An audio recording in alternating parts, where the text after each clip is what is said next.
తెలంగాణ భవన్లో బీఆర్ఎస్ అధినేత మాజీ సీఎం కేసీఆర్ జన్మదిన వేడుకలు నిర్వహించారు.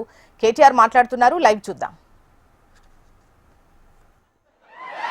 కాబట్టి అందరూ కూడా దయచేసి ప్లేస్ కూడా విశాలంగా ఉంది, అందరూ భోంచేసి పోవాలని చెప్తూ ఇప్పుడు మన ముఖ్య అతిథి గారు మాట్లాడే ముందు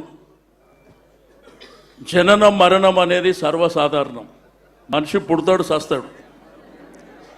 కానీ చరిత్రలో కొంతమంది వ్యక్తులు మిగులుతారు. రాజకీయ పార్టీలు రావడం సహజం. పార్టీలు వచ్చిన తర్వాత కొంతమంది ఎమ్మెల్యేలు, ఎంపీలు, జిల్లా పరిషత్ కావడం కూడా సహజమే.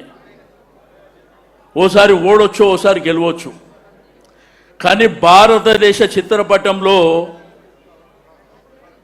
ప్రాణాలని సైతం లెక్క పెట్టకుండా తెగించి కొట్లాడి ఈ భారతదేశ ఇండియా చిత్రపటంలో ఒక తెలంగాణని తెచ్చినటువంటి నాయకుడు కేసీఆర్. ఆ చరిత్రని ఈ దేశం కాదు, ప్రపంచంలో ఎవడు చెరపలేడు.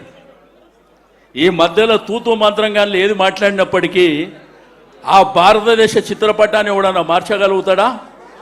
మార్చే సాధ్యమవుతుందా? మొన్న ఎలక్షన్లు కూడా, ఇవాళ కూడా టీవీలు, పేపర్లు చూసినాం, మొన్న కూడా చూసినాం. ఏదైనా కానీ తాత్కాలికమే.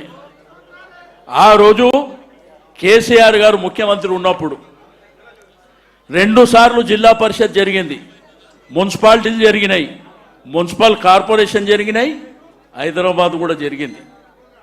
100% స్ట్రైక్ రేట్తోని అన్ని మనకే వచ్చినాయి.